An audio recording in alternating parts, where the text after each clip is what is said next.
So I just finished watching I Can't Understand What My Husband Is Saying. Yeah, that's the title of the anime. And I gotta say, Meow.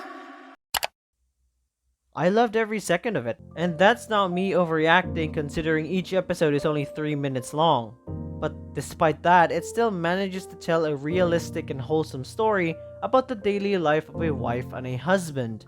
Each episode is fun and relatable, filled with references from other anime that pretty much anime fans would be able to understand. But at the same time, it tackles on some real and serious topics such as loneliness, marriage, responsibilities, or just the thought of having a kid. And they really handled those topics pretty well considering the short runtime these episodes would get. You start an episode, you get to know the topic, and by the end, you pretty much understand it and had a good time with the jokes they're throwing at you, mixed in with some realistic elements to it. So the anime focuses on both Kaoru and Hajime. One is a workaholic while the other is a full-blown otaku. While watching the 2 seasons of this anime, it has come to my attention that Kaoru is the center here, the character we're always following. Yes, in some episodes we follow Hajime and in some we get to follow the other side characters, but we see everything through Kaoru's eyes, we follow hers. Like in the first episode, we are introduced to them and know that she doesn't quite understand Hajime's hobbies, but we as the audience pretty much understand what he's talking about, and the fun part was seeing Kaoru's reaction every time she would try to understand her weeb husband. The anime gives us what it would be like for someone to be dating an otaku. She literally says in the first episode that Hajime seems like a person who would die if he doesn't watch anime. And oh my god, I am in this picture and I do not like it. But jokes aside, what separates me between Hajime is that he has a kind and adorable wife who would literally dominate him if she so pleases. Seeing their interactions every episode was so cute, and it's pretty adorable how she would try to indulge herself with Hajime's hobbies instead of calling it creepy or weird like how some anime would treat it. It was sweet, it was wholesome, and just very real, especially in that episode where Kaoru was stressing about losing her position at her job because pretty much there are a lot of people who probably had the same thought process as her or had the same experience as her. Or in that episode where she was attending her friend's wedding. Of course, she was happy for them, but the thought of her being alone for the rest of her life was looming in on her. She thought she could handle the reality of things, but after seeing her friend getting married, her very own world turns right upside down. 大丈夫なわけないじゃない。 And then we just cut to the present time of her already married and is literally happy with the life she has now. It's not a perfect life to say, but it's already enough for her, and that's what really makes the show amazing. For 3 minutes, you can immediately tell where the story is heading, what the story is trying to tell in an episode when other anime fail even with a longer format. I also love that episode where Kaoru was looking up on her and Hajime's compatibility as a married couple, and she tries everything. From understanding one another, astrology, blood type, but everything was pointing towards them not being compatible, and that causes uneasiness for Kaoru.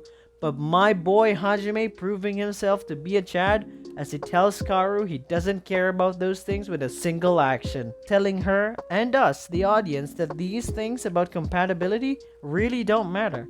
You can believe in them, but if you truly love that person and is happy being with them, then it doesn't matter if you two are compatible or not. Thus, this anime is really a hidden gem for me. It's short, but it already leaves you with a realistic outcome of normal situations in life. And it's not all rays and sunshine as well. We see Kaoru's struggles. Her workaholic nature causes her to cancel hanging out with her friends. Her missing Christmas with her husband. Her smoking causes trouble, especially since she is assumably pregnant. She drinks heavily a lot. And Hajime has his own fair share of problems too. But these two love each other for who they are. They love each other's faults. Despite Hajime being weird to others, for her, it's pretty normal and she doesn't even like it if he pretends to be normal, basically telling him that she loves him for himself. What she lacks, he provides, and what he lacks, she provides. Giving us a good message of how being surrounded by the right people can really have a benefiting effect, and being yourself will always be enough for that one special person, because at the end of the day, it's the both of you who are going to be improving yourselves, growing in this world. I would really recommend you guys this anime to sit back and watch too. I can't understand what my husband is saying is such a hidden gem of an anime that deserves more attention. It's not like My Dress Up Darling or Horimiya, but as an anime that came out in 2014, it still leaves an impact of how real relationships and situations can be presented. My only complaint of this one was that its episodes are only 3 minutes long. I really wish it were longer. And I really don't have anything else to say, to be honest. The jokes are really good, the references from anime to memes is really hilarious, and the characters are just down to earth. Their reactions, their emotions, they're very real. There's a lot of wholesome moments, questionable ones, but either way, it's a fun anime to just watch. So I hope you guys enjoyed this review. That's it for today, and I'll be seeing you guys in next time. See ya! 混ざっても聞いてください。新曲ダブル黒歴史ぼっち弾き語りバージョン。